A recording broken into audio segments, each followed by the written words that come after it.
Hey, good afternoon, everyone. It's a great day to be a council member. It is June 11th, 2025. The meeting of the Parks, Public Utilities, and Technology Committee will come to order, also known as PUT. It is 2:01 p.m. I am Joy Hollingsworth, your favorite chair of the committee. Will the clerk please call the roll? Councilmember Kettle, Here. Councilmember Rivera, Present. Councilmember Strauss, Council President Nelson, Present. Chair Hollingsworth. I'm here. There are 4 council members present. Thank you so much, best clerk in the world. So today, the committee is going to hear and consider the approval of an application for current use of taxation. We also are going to hear an approval of Parks Golf Course Management and Operation Agreement, and we will end with a 2024 audit for the Seattle Public Utilities. So we have a lot on the agenda today, and we're going to now consider that, and if there's no objections, the agenda will be adopted. We're going to now move to public comment, and I'm gonna, the public comment period, hybrid public comment period. Public comments should be related to items on today's agenda or be within the purview of the committee.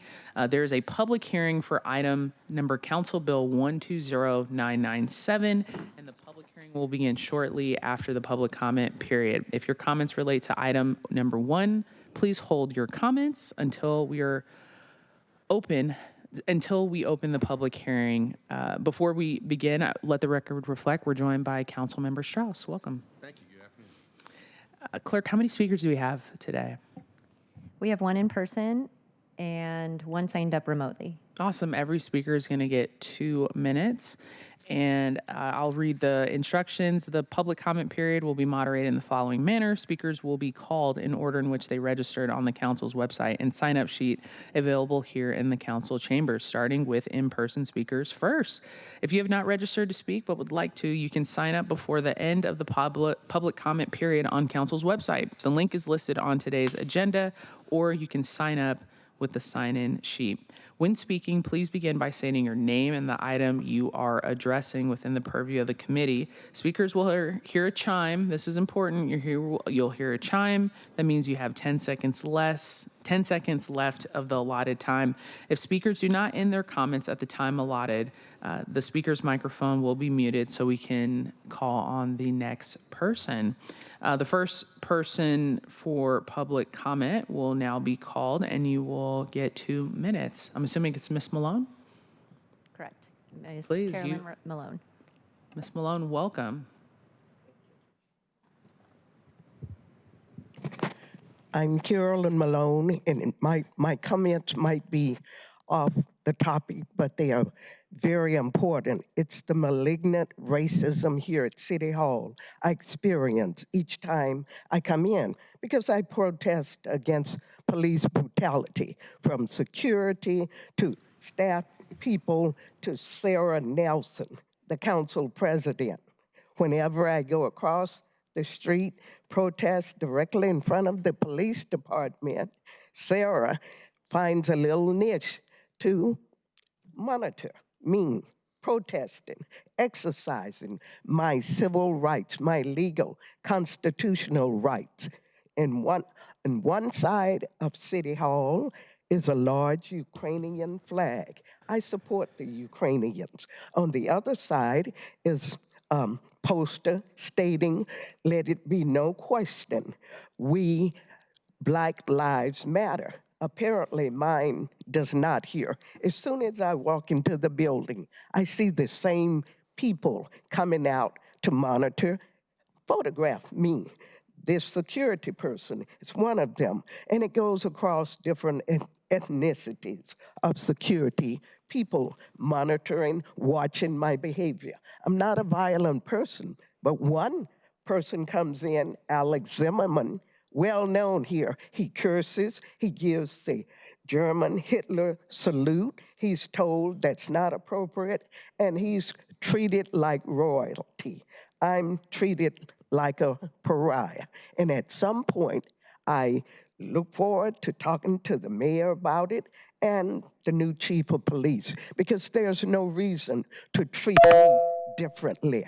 I have a constitutional right to protest police brutality in a non. Th- Thank you, Ms. Malone. We're now going to move to virtual public commenters. Once your name is called, please press *6 to unmute yourself. And Mr. David Haynes, you are our only public comment speaker online. *6 to unmute yourself, and you can go ahead with your public comment.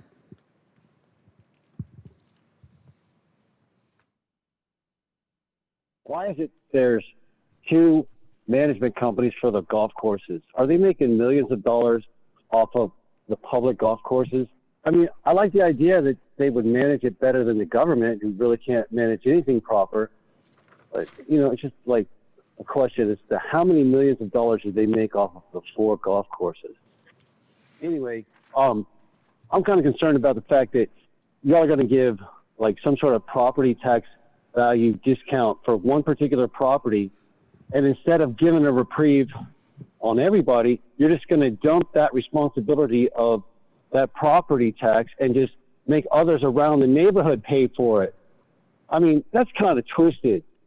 But anyway, I can't find my speech, so I just wanted to bring up the fact that council still hasn't addressed the fact that you have a serious problem at Denny Blaine Park about deviant, predatory, perverted, like naked people that, you know, just because the state law isn't clear, city council and the city can be clear about you're not allowed to do that anymore. But it's obvious that council is afraid of the LGBTQ community's voting bloc because they like to be abusive and mean-spirited towards people, and council is constantly pulling the punches even when they just want to, like, persecute innocent Christians. So, you know, I think the council needs to, like, sober up when it comes to appeasing devil's advocates who don't have the best interests of community and ban the nude and lewd acts at the park. Thank you. Thank you, Mr. Haynes.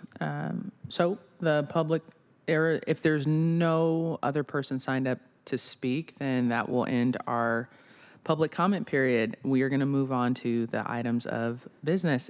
Agenda item number 1, I'll read it into the record. Council Bill 120997, an ordinance relating to current use taxation, approving an application for current use taxation of property located at 9666 51st Street Avenue South under the King County Public Benefits Rating System. This is for public hearing, briefing, discussion, and possible vote. So I need to, as presiding officer, I am now opening the public hearing on Council Bill 120997. Clerk, how many speakers do we have signed up? 0 in person and 0 remote speakers. Okay, so there's no public commenters. So we will now end the public comment period. And so there's not anyone present on Council Bill 120997, and so the public hearing is now closed. Thank you, Karina. You are more than welcome to jump into your presentation, and we will discuss what we are, the current taxation. Thanks so much.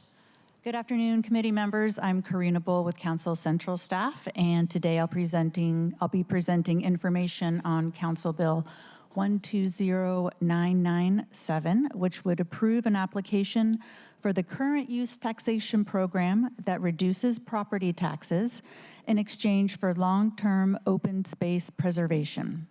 This particular application is for a 1.4-acre property in District 2 that is owned by the Indigenous Creatives Collective, an Indigenous-led nonprofit organization.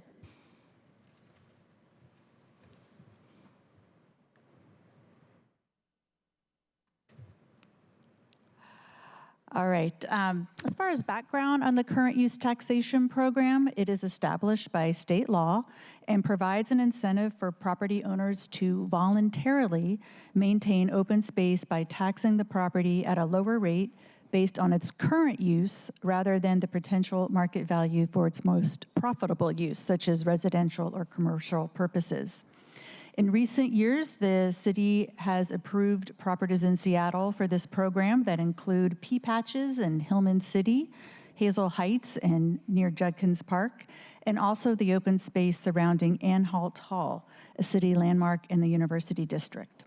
For all of these properties in Seattle, including this one that is subject to the council bill, applications are evaluated under a public benefits rating system that is administered and parks. Properties with higher point total values for the open space resources, whether it be watershed protection area or urban open space or significant wildlife, receive larger reductions on property taxes. This might be a good moment to see if Bill Bernstein is actually part of the presentation. He is the representative from the King County Department of Natural Thank you, Ms. Resources. Bull. And hi, Bill. I apologize. I forgot to acknowledge Bill was online. My apologies. Go ahead, Bill. Oh, no, I'm happy to be here. If you have any additional questions after this presentation to clear up any questions you might have, I'm happy to have some conversation. And my bad, I should have acknowledged Bill earlier also before launching in.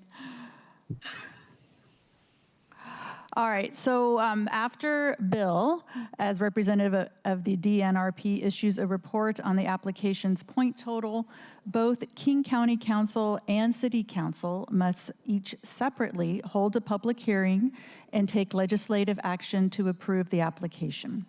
An approval of the application results in lower property taxes for the applicant and shifts the tax savings to other property owners at a marginal rate of increase with no impact to the total tax collections. This particular application that would be approved by this council bill is located at 51 Avenue South, and it is north of the Kubota Garden in the Rainier Beach area.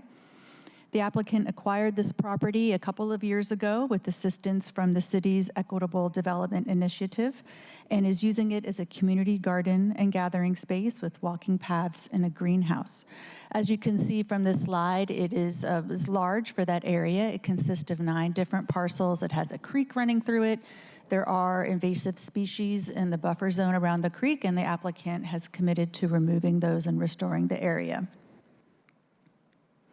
After reviewing the property, the DNRP recommended 38 points for assessing the property, which, if approved, would result in a 90% reduction in the taxable value for this property. And to put this into context, using 2024 numbers, this reduction would decrease the total taxable value from $1.85 million to $185,000, resulting in a property tax amount of about $1,500. In comparison, the actual property tax amount in 2024 was a little over $17,000. If approved for the program, the applicant would need to maintain the open space in the same or better condition of enrollment, submit required monitoring reports, and if it were ever disqualified from the program, there are incentives to keep it enrolled, which would be that disqualifying or being removed would result in needing to pay the tax that would have been due for up to a maximum period of 7 years plus a possible 20% penalty. Procedurally, this application has already had a public hearing by the King County hearing examiner, and on May 20th, it was approved by the King County Council. And if this council approves it, it would be eligible for the property tax reduction beginning in 2026. Awesome. Thank you so much for that overview, Karina. And I don't know if, Bill, if you have any thoughts or anything to add. No, not so much, other than just to say this is a really unique piece of property. It's got a lot of great open space value associated with it, hence the points that I had been recommending to determine its tax reduction. I think the ownership is great. They are very committed to really making this a native, diverse kind of open space oasis in the city. And I hope that you all see it the same way, and I think it's wonderful that they've applied to the program. Awesome. Thank you so much for that. The county and the city working together. We'd love to see it. Okay, so I will pause here to see if anyone has any questions. Colleagues, Council Member Strauss. Thank you, Chair. Looking back at the slide with the map, just wanted to address some clarification questions here. The parcels in yellow would be the parcels that receive the discounted tax assessment. Is that correct? That is correct. And that is not necessarily those parcels coming into Parks Department control. Rather, it is still privately controlled with the agreements that have been put in place. Is that correct? That is correct. This will continue to be privately owned property. I will add, just by going to the next slide, that King County did recommend additional points for unlimited public access. You'll see that there are 5 points. So it's not going to be part of the parks program, although close to Seattle Parks, adjacent to it, but it will be open to the public. Okay, and let me ask some more clarifying questions, and maybe I'll be getting over my skis and I'll need to come back and chat with you offline. The area that is above the light dotted line that says Seattle Parks and Recreation property, is that different than Kabuta Gardens? That is a question in which I will have to get back to you about. Yeah. Although we do have many parks people in the audience here. And if I could interject, Councilmember Strauss, would it be helpful if one of the parks staff came to the table to answer that? Are we voting on this today? If people feel comfortable, but if not, I'm happy to vote on this today, and could we have this parks? is the type of thing that I would love to have a briefing about before the meeting. I'll sing a little song. Understood. Because the issue here, I'm all for giving this tax break to keep open space preserved with the agreements in place. My questions then become Kabuta Garden, highly maintained, that is very specific and particular. Is this open space that we are adding adjacent to that park in collaboration with what's going on there? Or is it in concert, or is it next to and not coordinated? And my worry becomes if we are not coordinating between one of our most specific parks in our city and open space, then what is that connection between those? So I'm happy to follow up with those questions offline, and I'm happy to vote on this today, Chair. Thank you, Councilmember Strauss. No worries. And if colleagues, if you all aren't comfortable voting and moving it, we're more than happy to kick it to the next meeting. I want to make sure that everyone is briefed and ready. So thank you, Councilmember Strauss. I see Councilmember Rivera, followed by Councilmember Kettle. Thank you, Chair. Karina, so this point on slide 1 shifts tax savings to other property owners with no impact to total tax collections. Does that mean the surrounding property owners pay more to make up for the lower? Yeah, so the taxes work? that are owed are spread out across all property tax owners in Seattle. So you could say it's the surrounding property owners, but the marginal rate of increase would be de minimis to them in particular because it's spread out across all of the property owners in the city. So they're getting a lower tax break and everybody else pays a little more to make up the difference. Is that? That's my understanding, yes. Okay. Is that? Who would know for certain how this works? Sorry. Well, that is that's a fact. That is a fact. Yeah, it is Sorry, spread the way out. you posed it, you're like, that's my understanding. I'm like, is that true? Okay. Okay, that was my question. Awesome. Thank you, Councilmember Rivera. Councilmember Kettle, followed by Council President Nelson. Thank you, Chair. This is a relatively new program for me. It's interesting. It's very important for a number of reasons, particularly when we have adjacent properties, but also for canopy goals and the like. What defines long-term open space preservation? As I was looking at the map, I think it's great, for the reasons I just mentioned, but for the canopy piece, to ensure like the health of the trees, for example, is this kind of like, okay, we've done this and it's basically just going to lay fallow, or is there active management of the trees to, like, if there's diseased trees, are they taken down, are they replaced with additional plantings? This kind of goes to the canopy piece. Is that kind of the intent? Like, I guess it's the definition of long-term open space preservation, the preservation piece. How active is that? How in-depth is that aspect of it? Yeah, I will start answering that question. And Bill, if you want to also provide more context, since you are the subject matter expert on this, but the length or the term of the open space would be as long as the program is enrolled in it. So for that program, the applicant is seeking a lower tax burden, lower tax payment. And so the longer that they're in it, then that's going to incentivize them to stay enrolled. And every year there is a required monitoring report. I'm not exactly sure of the contents of that, but I do know for the restoration piece, that's for the ivy and the blackberries that are in that watershed buffer zone, the applicant is required to submit a restoration report for the first 5 years for that area. So I would imagine that that could apply, and we'll find out from Bill, to the rest of the property as well. Yeah, so I can just jump in.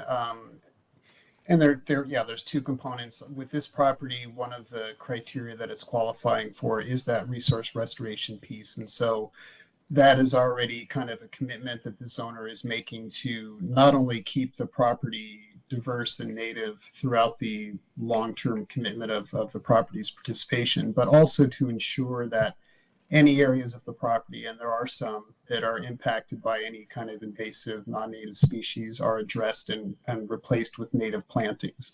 And so there is kind of the category specific requirement to ensure native vegetation, and then kind of the overarching program goals and requirements, which basically require an owner, any owner that's participating in this program, to maintain and ensure good stewardship practices to make sure that property stays natively vegetated, healthy, long-term in the many, many years that they likely will participate. Okay, thank you, and thank you for that, and that's helpful, and I'm comfortable with this, and I could vote on it, Chair. But I'm also, I'll just throw out a different kind of angle on this. I think this is great. I understand the point, but I'm also understand that preservation sometimes takes different types of challenges, and I'm thinking about the West Queen Anne Greenbelt, and which is a different topic, but these are the kinds of things that we need to ensure as well.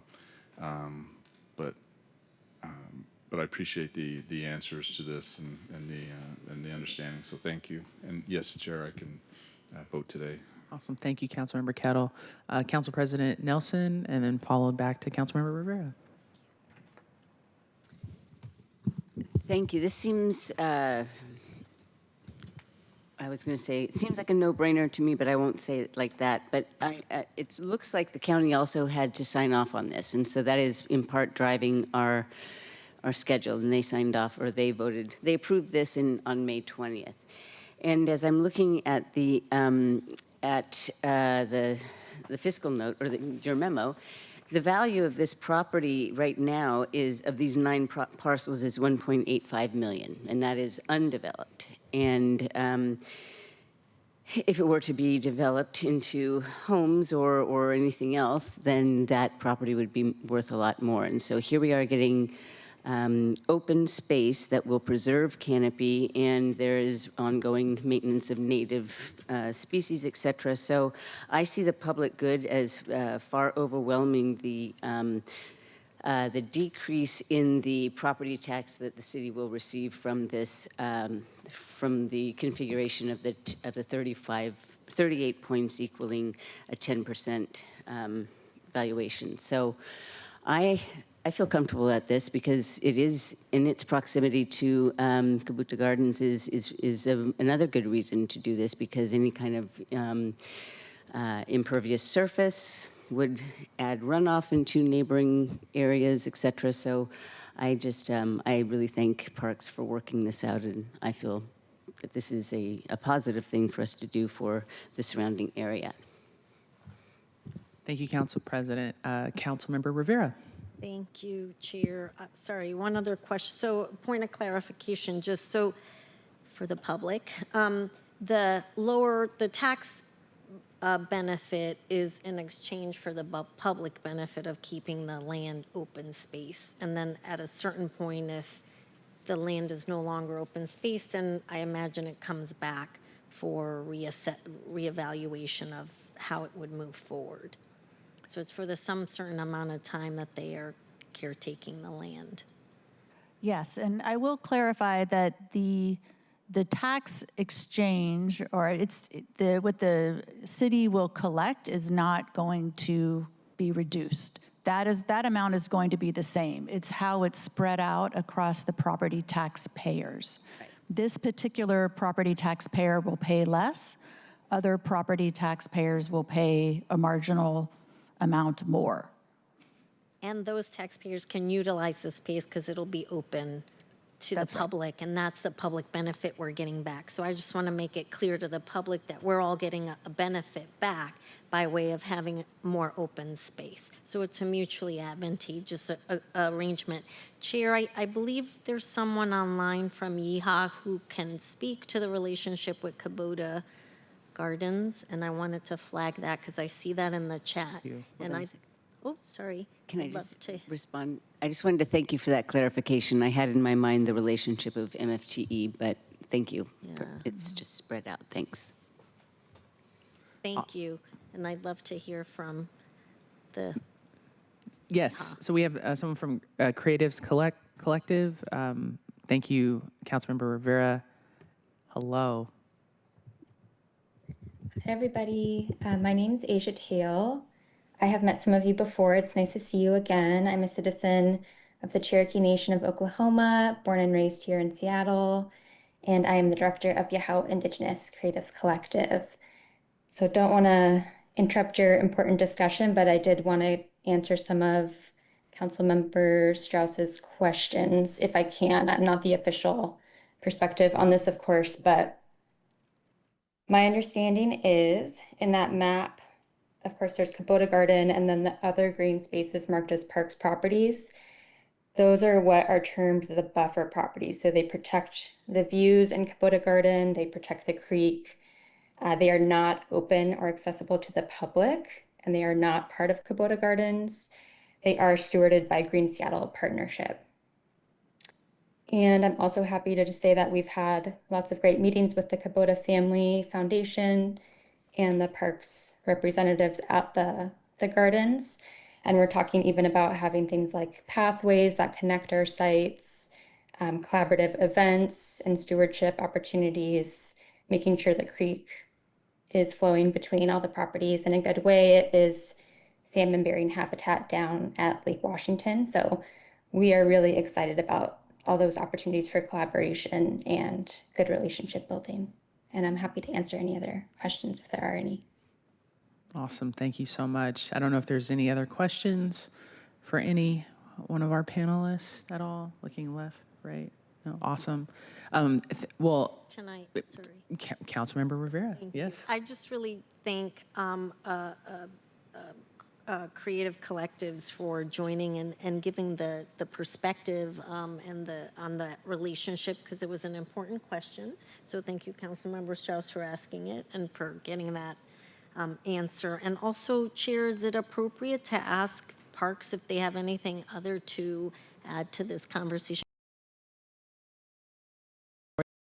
Audience, and I don't know if Parks has any other words, and you can just come up if you want to. You can come up to this microphone, so you're not having to come up to the table if there's anything else I see a no from everyone. Okay. Pretty I see, straightforward. I see a no. So, Thank you, Chair. thank you. So, yeah, couple things. Thank you, Karina, for this, and thank you, everyone, Bill and Asia for joining us today and explaining the property. I'm familiar with this. I know this is in the south end, and if I remember correctly, my parents live on 49th, so I know. But you have the Chief South Trail that runs just on the other side of the street, and then it's a beautiful garden. So anytime there can be a collaboration to expand the jazz that comes from the park during the summer and do something there, that would be great. So anyways, I want to put that plug in there. Anywho, okay, so moving forward, if there's no objection, and I checked, everyone seems pretty comfortable about voting for this, but noted Councilmember Strauss briefing about this before, so you're comfortable. I heard you there. If there's no objection, the council rules will be suspended to allow the committee to vote on the bill. On the same day, the committee has held a public hearing.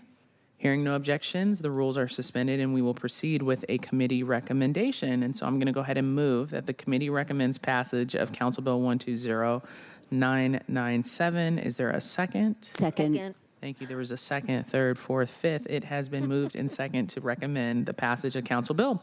I will call the roll on recommending Council Bill 120997. I'm giving our clerk a break today. She deserves it. Councilmember Kettle. Aye. Councilmember Rivera. Aye. Councilmember Strauss. Yes. Council President Nelson. Aye. Chair Hollingsworth. Yes, we're all in favor. Motion carries, and the committee recommendation will be sent to Tuesday, June 17th, City Council meeting. Thank you, colleagues. Really appreciate that, and looking forward to answering any other questions before it gets moved to full council so we feel comfortable as well. Clerk, will you go ahead and read agenda item number 2 into the record? Yes. Agenda item 2, Council Bill 120999, an ordinance relating to Seattle Parks and Recreation authorizing the superintendent of Seattle Parks and Recreation to enter into a golf course management agreement with Premier Golf Centers, L.L.C. for the operation of the City of Seattle's municipal golf courses located at Jackson Park Golf Course, Bill Wright Golf Complex at Jefferson Park, Interbay Golf Center, and West Seattle Golf Course and their related facilities for briefing, discussion, and possible vote. So just a thank you.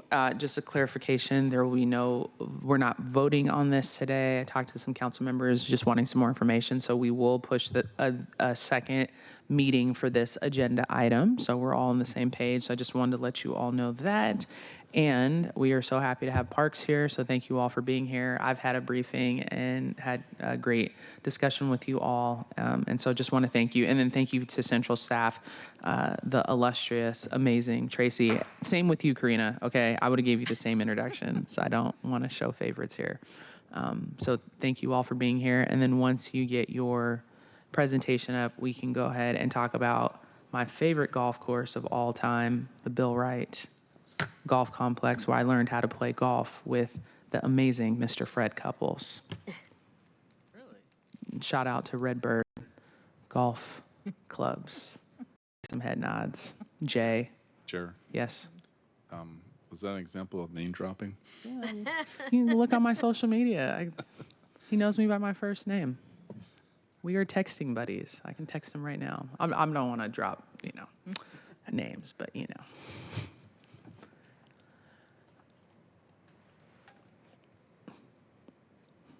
But yes, he was my favorite athlete growing up.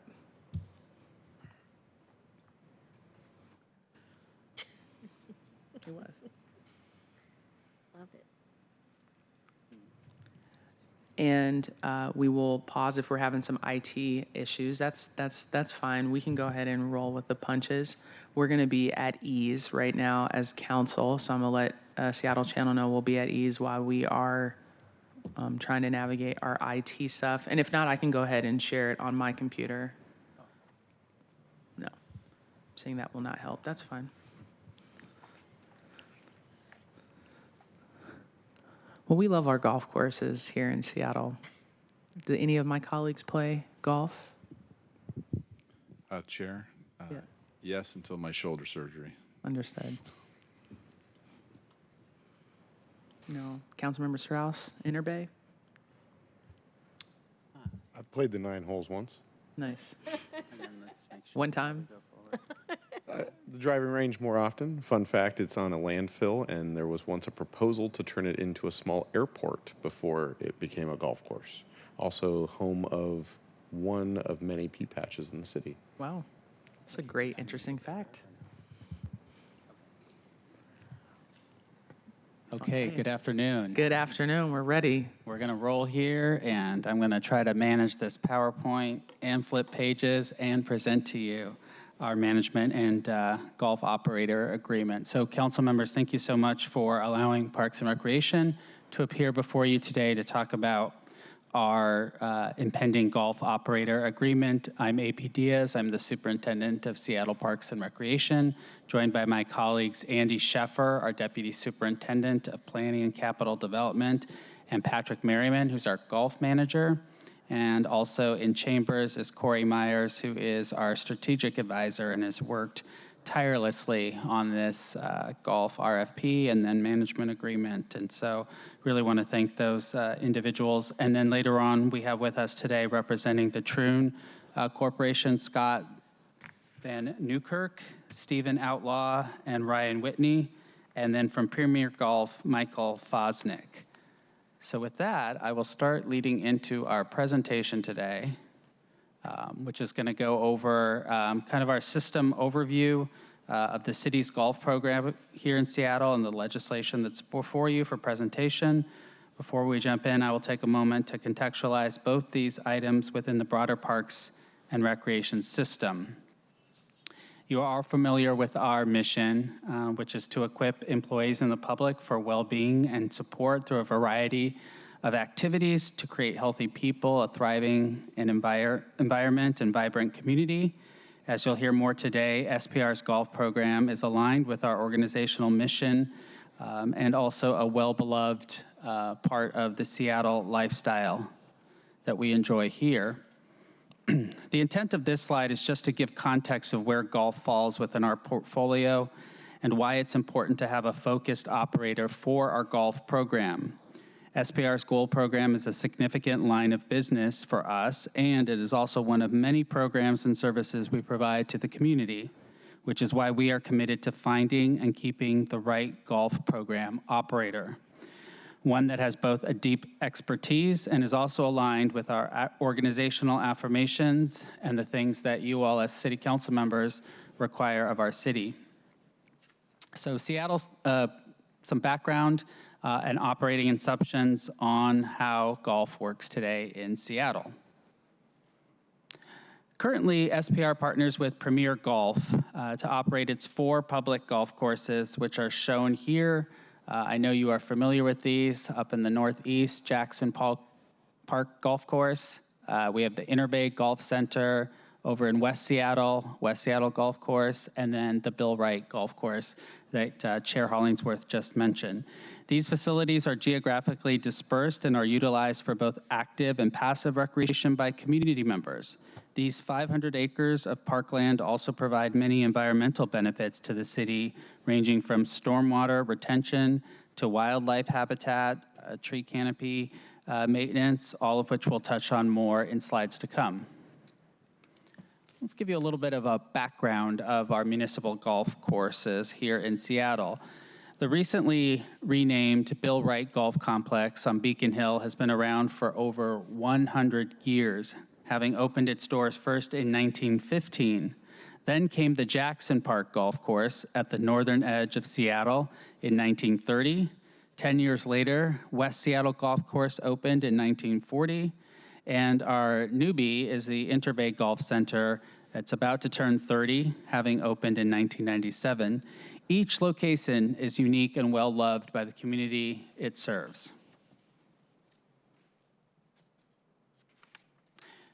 Some of our background that align with our strategic pillars. So as highlighted earlier, the golf program is integral to SPR's mission, and as such, the team conducted an RFP process to determine the next operator. They focused on certain strategic pillars to guide the process.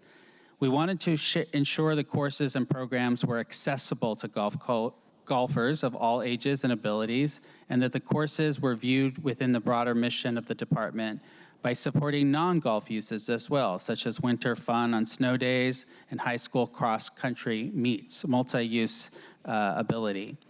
Next, we wanted to look for affordability because we are municipal golf.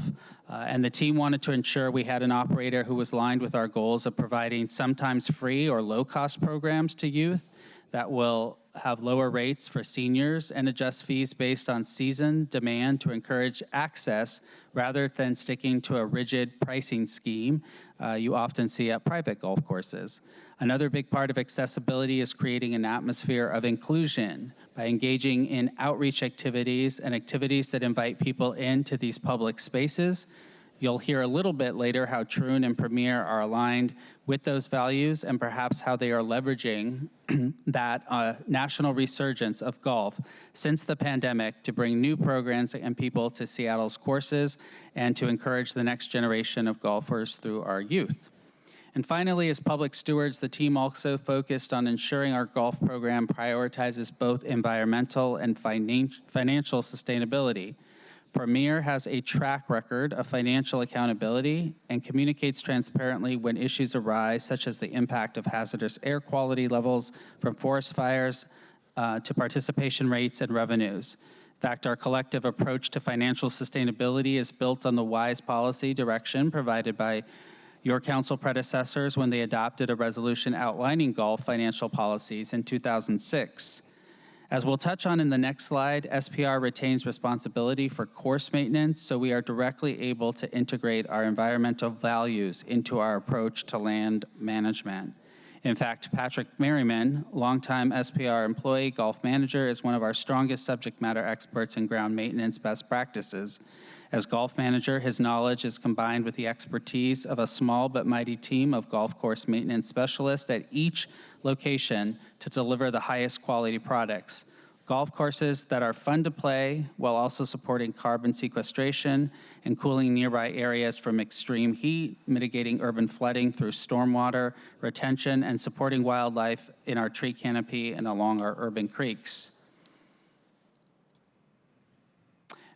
As just mentioned, SPR provides course maintenance with a small but mighty team. We have 23 full-time employees, most of whom are represented by Local 242.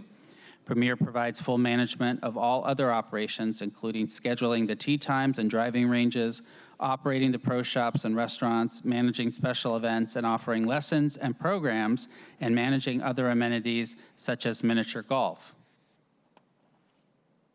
or what some people call putt-putt. Does anyone call that putt-putt here? No, it's a putt committee. We're talking about putt-putt in a subject matter that has putting in it. So that's the word of the day. Chair. Point of order here. We've got putt-putt golf at Green Lake. The rest is not putt-putt golf. Okay. Understood. And that's not one of these 4 golf courses. Okay, and I may have taken golf down a whole level by referring to it. Thank you for the as clarification. And then putt-putt. Councilmember Kettle, you're recognized. Chair, thank you. I just think we should recognize the Superintendent of Parks and Recreation's comedic effort there, and so I just wanted to note that something that the team will probably can further expound on, but I just wanted to highlight that point. Thank you, Councilmember Kettle. Thank you. So now we'll get into some more details of the current operating model for golf. Summarizing the left side of this slide, you'll see that Premier collects all of the revenues from golf fees, food and beverage, pro shop sales, and so on. Golf fees are set by Premier each year with approval from the superintendent. In recent years, we've set a maximum rate, and the Premier implements a dynamic pricing approach to encourage the access we discussed earlier. The revenues earned for all services run through the city coffers, Parks and Recreation Fund, and then SPR reimburses all golf-related expenses from both Premier and SPR. This is sometimes referred to as an enterprise fund. Because revenues flow through the city, the agreement now requires that Premier meet the city's Tier 1 PCI compliance requirements, which ensures safeguards in the unlikely event that Premier experiences any issue with credit card use. Since we've already referenced the city staffing related to the golf program, on the right side of the slide, I'll simply highlight that Premier also has a small but mighty team of professional staff who coordinate and collaborate with the city through our golf manager.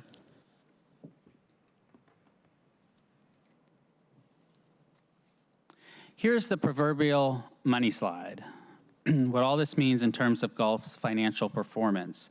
Let's start with the chart on the right. The yellow line at the top of the chart tracks total revenues from 2020 to 2024. You can see a steady increase since the pandemic. The two green components of the bars represent the combined golf operating expenses, with Premier in the dark green and SPR in the lighter green sections.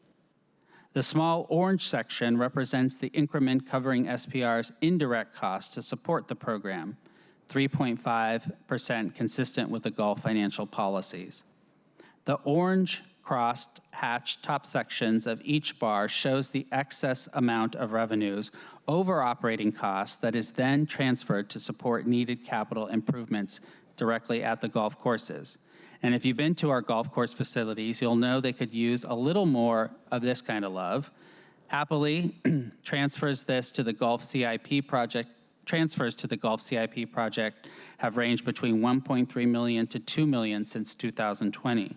So using 2024 as an example, the total operating expense, including SPR overhead, was about $17 million, with revenues of about $19 million total, leaving $2 million directly to go into capital. During the time frame, golf revenues have continued to grow by about 12% on average, and therefore have managed to cover rising expenses, including their labor increases, as well as the city's significant wage increases, most recently in 2024 and 2025, which we know as the AWI. So that covers where we are now. Let's move to where we are headed. The legislation before you today would authorize SPR to enter into a new agreement with Premier to continue operating the golf courses on behalf of the city, in partnership with the city. The agreement covers roles and responsibilities in terms of services and programs, describes financial and public benefit requirements, and sets the framework for reporting. While we'll get a little more specific on the next slide, I want to acknowledge that the new agreement has minimal changes from the current agreement, but some added benefits. As I just mentioned, the new agreement is substantially similar to the current agreement, but we've highlighted a few noteworthy modifications here in blue. The gray summarizes the key financial terms, but they are either not changing or are more technical in nature. We have negotiated a somewhat longer term in this current contract, recognizing Premier has made a capital commitment of $1.5 million over the course of the term, which is approximately $100,000 per year. Payment card industry PCI best practice has changed significantly since we negotiated our last contract. In the RFP for this contract, a minimum requirement was that the operator hold their own Tier 1 attestation of compliance, AOC. Under the current contract, Premier is under the city's attestation of compliance program. This is not a small effort, but it follows best practices and reduces the city's liability on credit card transactions and fraud. A central element of this new agreement with Premier is to formalize a public benefit report, which we'll cover in the next 2 slides. Finally, we'd like to bring your attention to the capital investment Premier is making in this agreement. Their $1.5 million capital commitment over the initial term of the agreement provides a much-needed predictable investment in the city's golf courses and facilities, with the potential for additional future investments.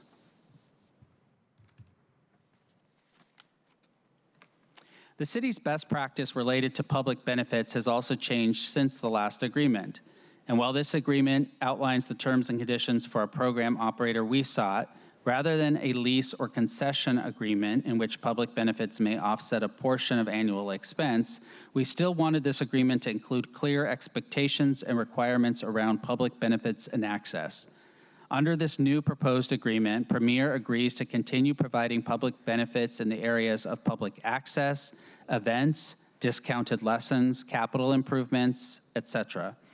And a new section was added specifically to public benefit reporting. The agreement now requires Premier to establish annual target metrics and provide a clear public benefit report within 60 days after the end of each fiscal year. The report is to include a description of public benefits delivered as measured against the planned target. It also requires annual revenue for potential adjustments to future public benefits and metrics. This is important as the city's priorities will evolve, and this allows SPR to engage with Premier on opportunities to support evolving priorities, either now or in years to come. An example of this during the current contract term, SPR's relationship with First Tee transitioned from them pursuing approval to construct a facility at Jefferson Park to requesting use of space at the Bill Wright Golf Complex Clubhouse. Premier has collaborated with First Tee to allow that use in 2025 and added program collaboration at Interbay.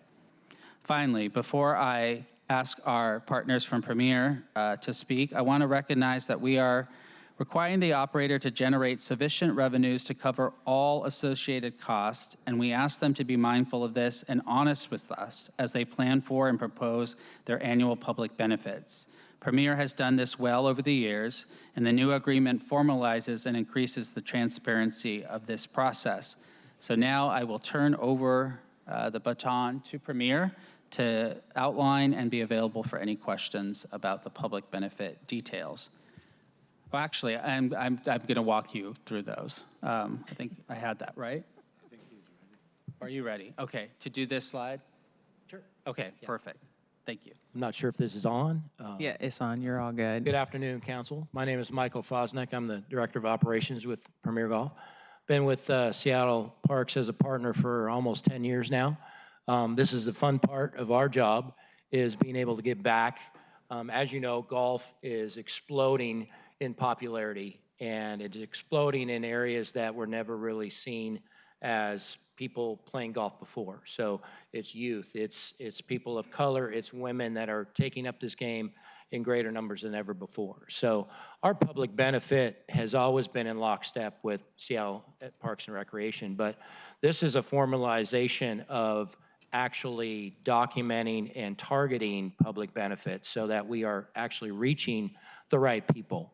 One of the things that we are looking to do is late night events, youth events at the Bay, so to speak. So we would provide no-cost opportunities for our youth and our community centers to experience golf for the first time. We started that pilot program with the Jefferson Park Community Center 2 years ago. First year we had 7 participants. Second year we had 35. So there's a tremendous demand, and we are absolutely committed to providing access and opportunity for these youth and people without the economic means to take up golf. So one of the things we recently did was a Seattle Swing event, which was a community benefit. We held that at all of our golf centers on April 29th. We provided free golf lessons, free top tracer, free range balls, and discounted green fees at all 4 locations. We calculated the public benefit for that one day alone at $17,000. So we're excited and committed to providing more and more of these opportunities. The slide that you see up there is an example of the things that we have been doing and we are going to continue to do.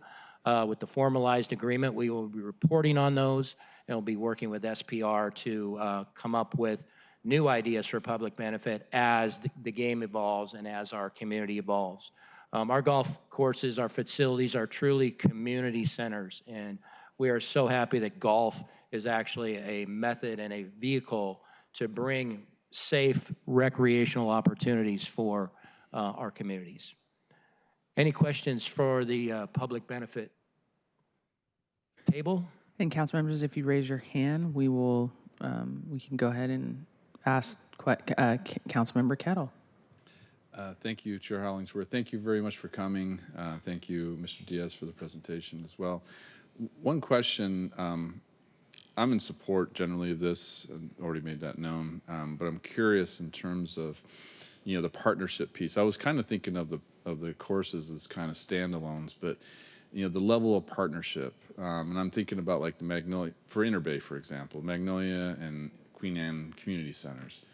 And I went there regularly when my daughter was young with the play areas, and now she's in the Parks and Rec basketball league, going there for the basketball games.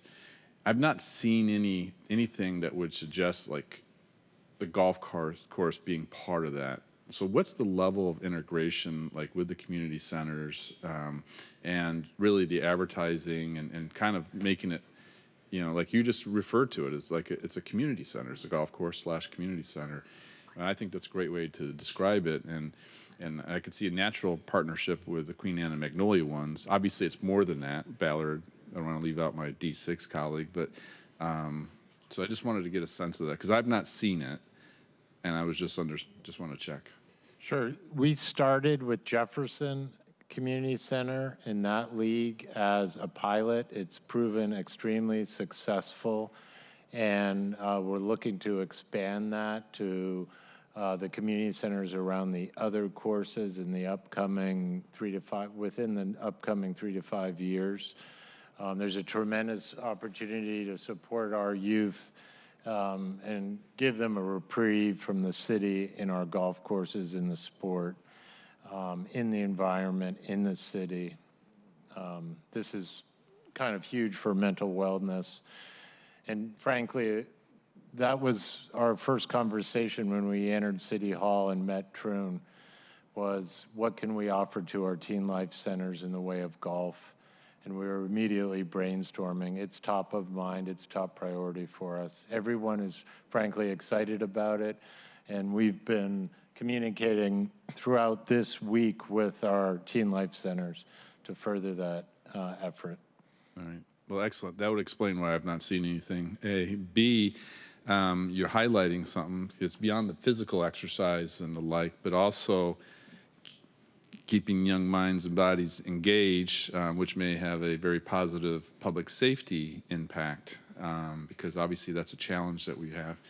And so I appreciate that point. And we do have to have a diverse, kind of pronged approach on this. So I see this fitting into that. And I'll keep my eye out. I think Interbay should be next, for the record. Thank you, Chair. Thank you, Councilmember Kettle. And I think we have one more slide after this, or is it just say questions? It's just the questions. And Oh, awesome. Okay, so we're at the end of the presentation. My apologies.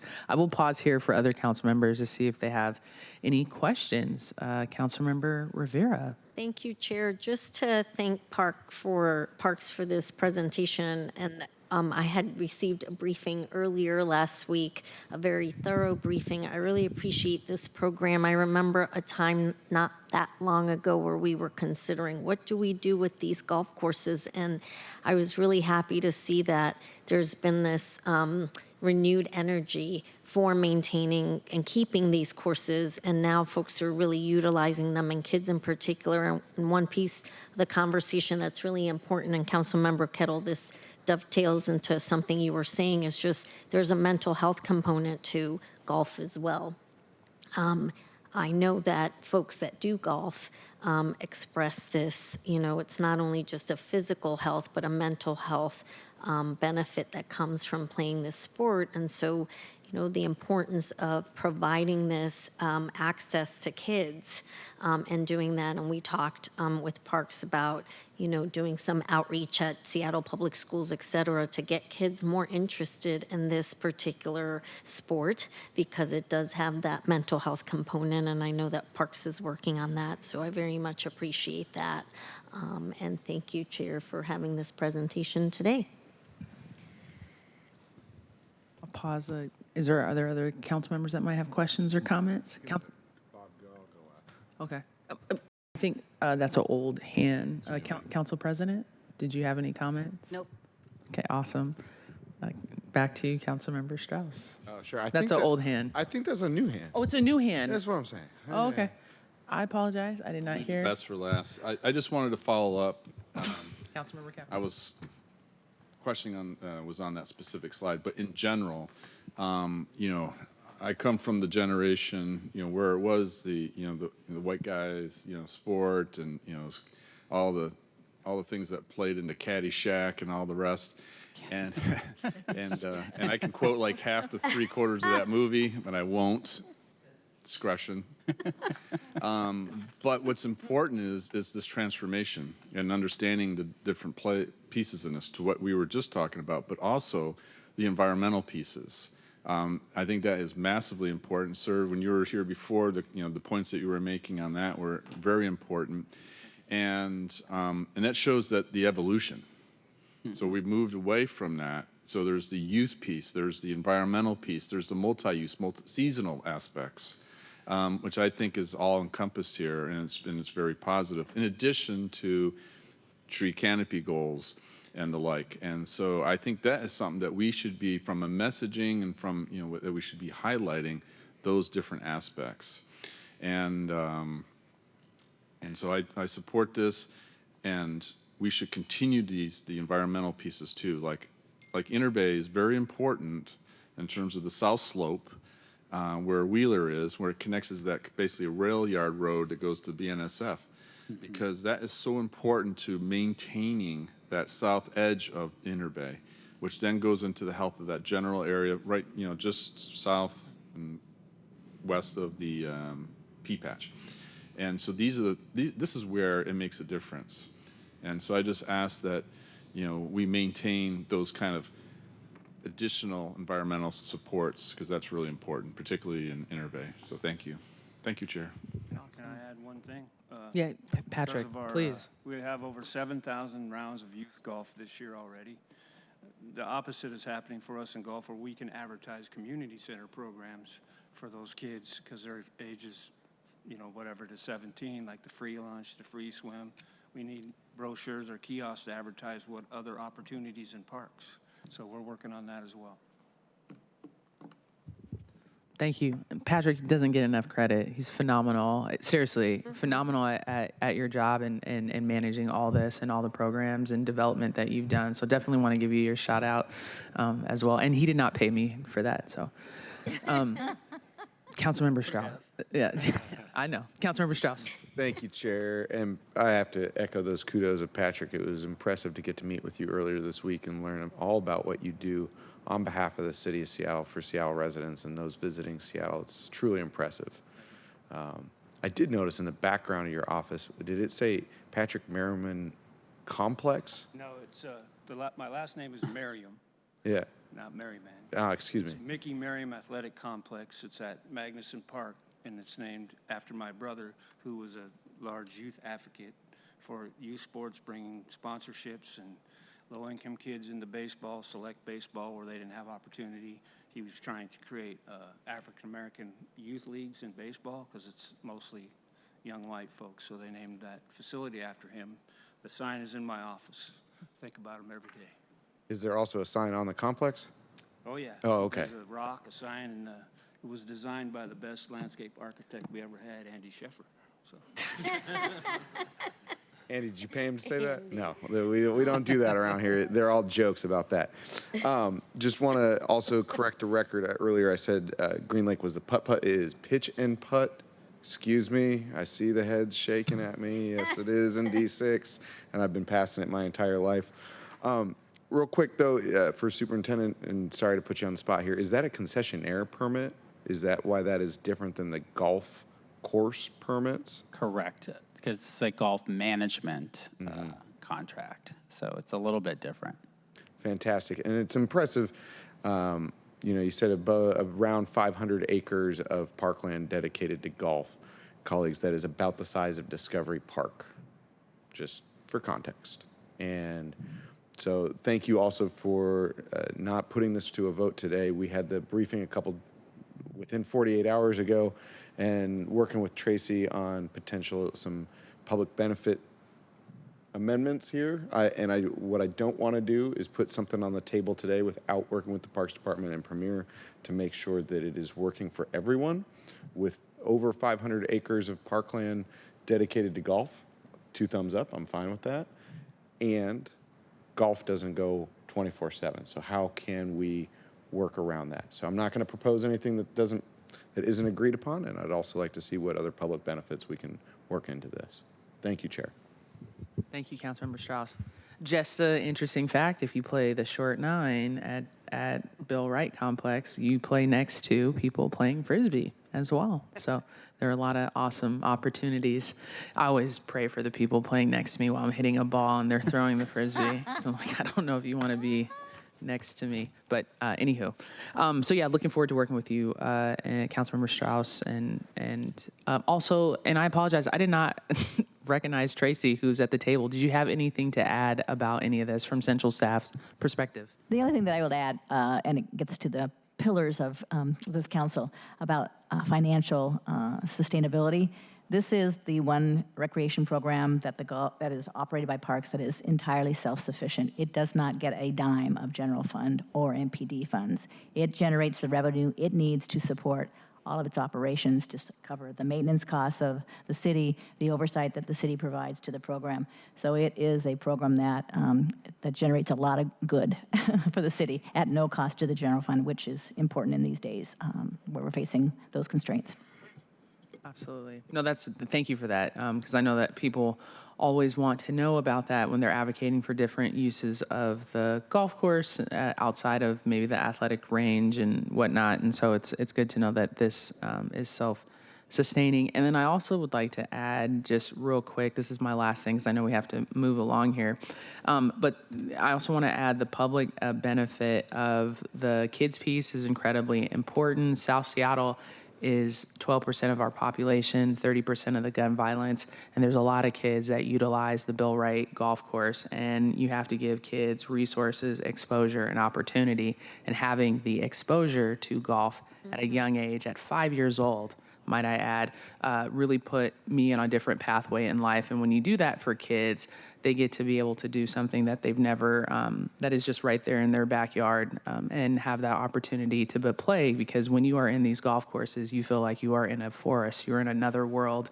you are not in a city, and you can create really magical memories. And it's also very intergenerational, which I think is incredibly important when kids are able to connect with older adults and have that environment, and when we need more of that. So those are spaces where you have old folks, young folks, they can come together and play a sport, even if they ride around in a golf cart like my dad, because he does not walk the golf course anymore. Shout out, Dad. All right, thank you. I think that's the end of our presentation. Thank you all so much, and looking forward to you all coming back. We will now read agenda item number 3 into the record, what we all have been waiting for. Agenda item 3, Seattle Public Utilities Report on 2024 Audits for briefing and discussion.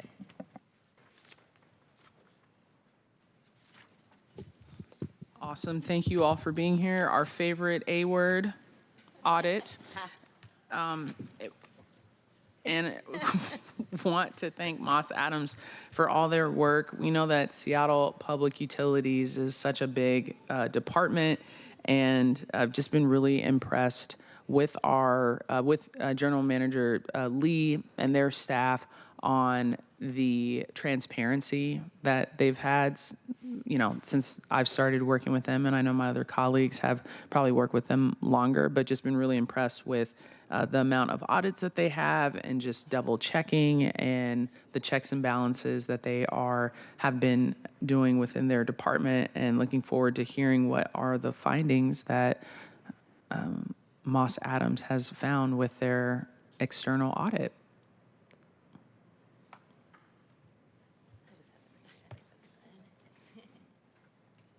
And thank you, Nina, for all your help. Appreciate you. I know it's a lot with the IT. Thank you. Well, thank you. And please state your name for the record. You can jump right in. This is Lori Tisch, and I'm here with my colleagues Keith Simovic and Anna Waldron. And our purpose today is to report back to you as the committee charged with governance over the Seattle Public Utilities and those audits, the results of the 2024 audits. So first of all, let me describe the scope of services. We do issue separate audits on each of the 3 utilities: water, drainage and wastewater, and solid waste. And to be clear, our responsibility is to actually perform the audit and to ensure, in our report, to provide you to ensure that the financial results are in accordance with generally accepted accounting principles. SPU management, however, is in charge of the preparation and the fair presentation of those financial statements, and they actually do provide a full set of drafted financial statements to us, in addition to all the audit schedules and supporting schedules that back up those financial statements themselves. Keith and Anna are going to go in a little bit more detail, but I do want to explain that in addition to actually auditing each financial statement line item, there's a lot that goes behind that. There's a set of internal controls that support those financial numbers, and part of our audit is to ensure that we test those internal controls. Now, our reports do cover the or let me back up a little bit. We do, and Keith will go into this a little bit more, but our reports are going to cover not only the fairness of presentation of those financial statements, but also the internal control. We do issue an internal control report related to those as well. Now, the purpose of our audits is several-fold. First of all, it is to inform your taxpayers and your ratepayers and other interested stakeholders with respect to the financial status and financial position of the utilities. We also make sure that there's no duplication of efforts with the State Audit Office. The State Auditor's Office is in charge of auditing the City of Seattle. These financial statements actually roll up into the city's set of financial statements, and the state auditor relies on our audits, and there is no duplication of efforts. In fact, we do help each other as far as they are auditing oftentimes the Treasury and the cash systems that the Seattle public utilities share. And so we rely on them to do that part of the audit, and they rely on us to do, of course, our audit opinion on the separate set of financial statements. Another very important usage of our audit reports and these financial statements is for the bond offerings and the bond holders that each of the Seattle public utility entities have their own bonds. So with that, Keith, I think you were going to cover the actual results of the audit reports. All right, can you hear me okay? Perfect. All right, so there's some good news on here, although I have to tell you, I wish we had some golf pictures on here or something. That's all I've got on my mind right now. But we've got some good news in terms of what our final audit reports say. So we always want to kind of go through, now that we're done with the audit and we've finalized our reports, when we say we're giving an unmodified opinion on the fairness and accuracy of the financial statements. So through all the testing that we do over Seattle public utilities, including individually the water, drainage and wastewater, and then the solid waste funds, each one of those individual audit reports, we're giving a unmodified or clean opinion, so exactly what you're looking for. Any third party that is relying upon those, of course, the city as a whole, the state auditor's office, they want to know that you had that audit done, and it was done by an independent CPA firm that's licensed to do this work, and that you got a unmodified opinion, right? So they can place reliance on the work that we're doing and incorporate that into the city's financial statements as a whole. So very good news, and through all the detailed testing that we're doing back to contracts, agreements, invoices, you name it, that underlying substantive documentation to kind of support that what's being reported and captured all throughout the year by the finance staff at SPU. Is reflected and captured together and reflected in your financial statements in a fair and accurate manner. So that's exactly what you're looking for. On top of that, our government auditing standards report, this is where we would note any significant findings. So kind of the red flag language that you want to be on the lookout for always is, were there any material weaknesses or significant deficiencies in internal controls? Meaning, hey, did we find anything where we feel like there's a significant lack of checks and balances in place, right? Where something could slip through the cracks, whether a significant error or fraud, and not be caught by the current system in place. So we did not have any material weaknesses when you read through that report that you'll see. We did not have any significant deficiencies to note as well, so exactly what you're looking for there. We finalized our reports back at the tail end of April, which is what we typically aim for each and every year. Go ahead and advance the slide. Lots of words on here, I understand that. I'm not going to go through all those. But this is to kind of summarize our different responsibilities. Lori went through some of those in our kind of reporting responsibilities there in box 1 to give an opinion over the financial statements. Box 2 has to do with following professional standards, right? So we have certain professional standards we have to follow that dictate kind of how we go about our audit. There's certain procedures that we have to perform each and every year as well. So our final reports say that we're performing the audit in accordance with our professional standards.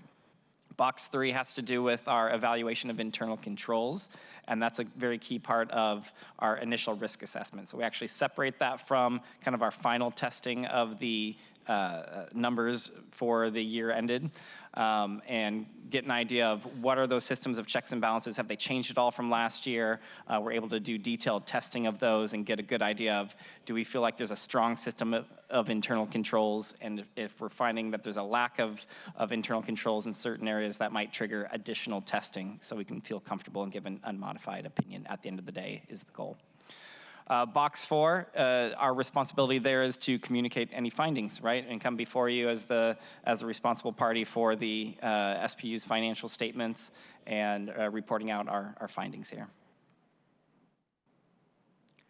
All right, next couple of slides just kind of summarize the different areas of audit emphasis. This isn't everything that we're looking at.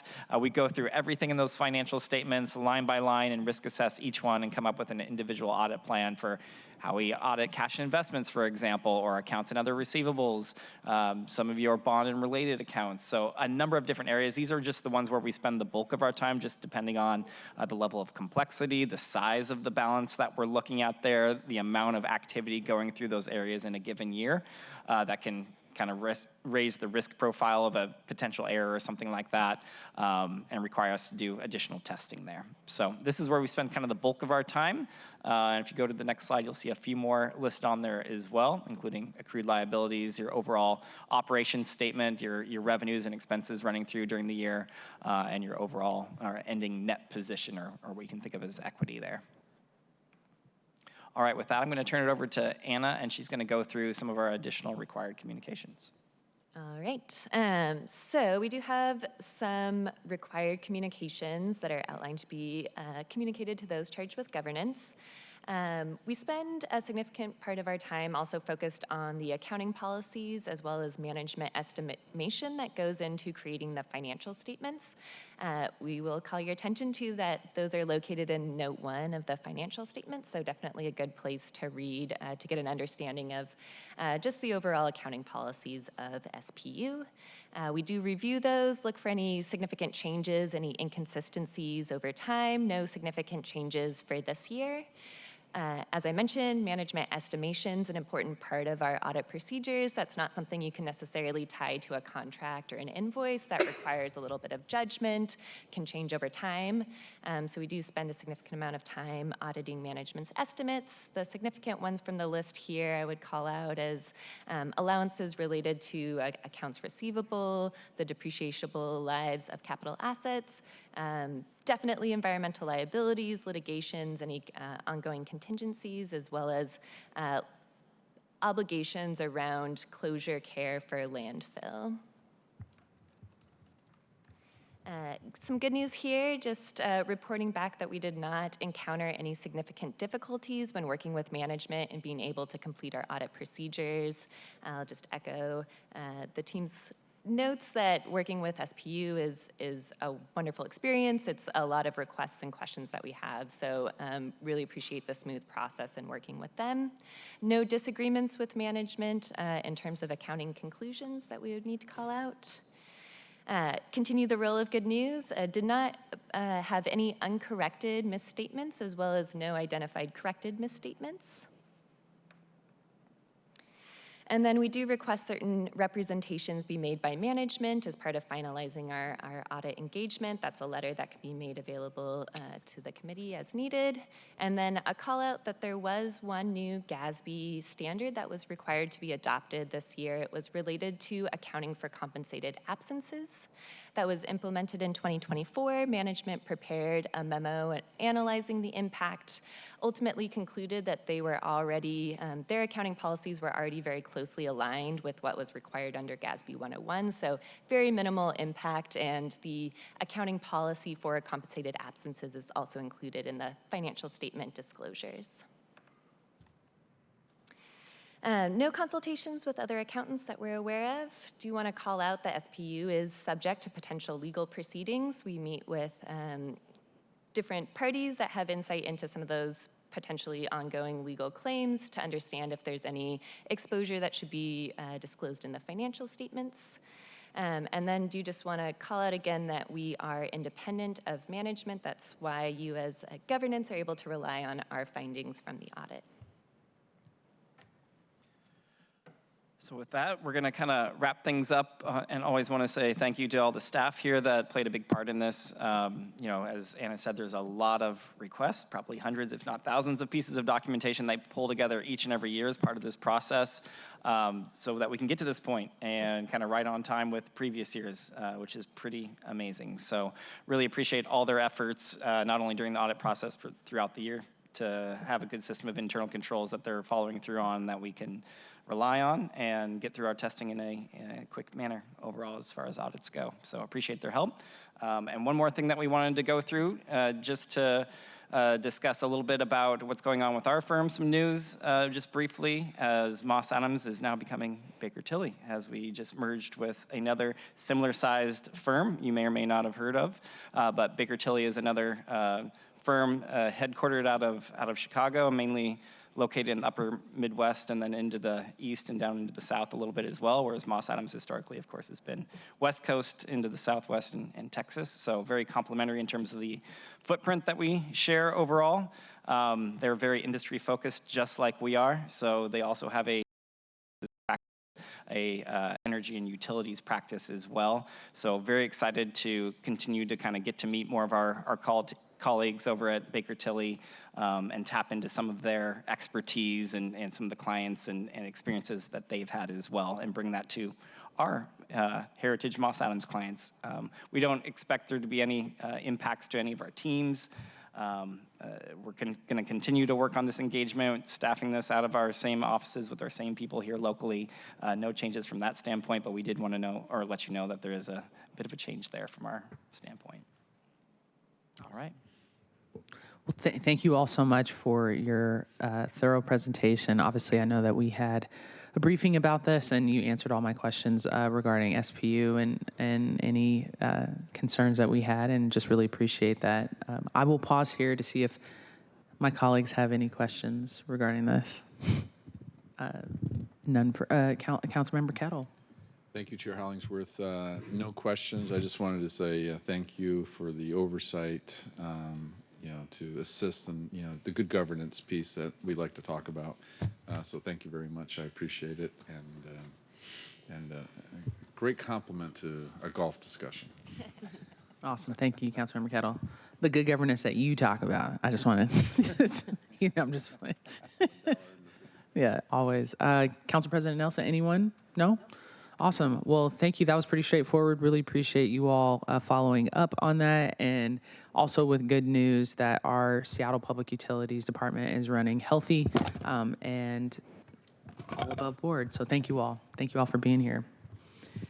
And with that, you all, if there's no other further business to come before the committee, just want to thank you all for today. If there's no further business, this is going to conclude our June 11th meeting of the Parks Public Utilities and Technology Committee. Our next meeting is going to be scheduled for Wednesday, June 25th at 2 p.m. And hearing no further business, it is 3:24 p.m. Thank you so much. This meeting's adjourned.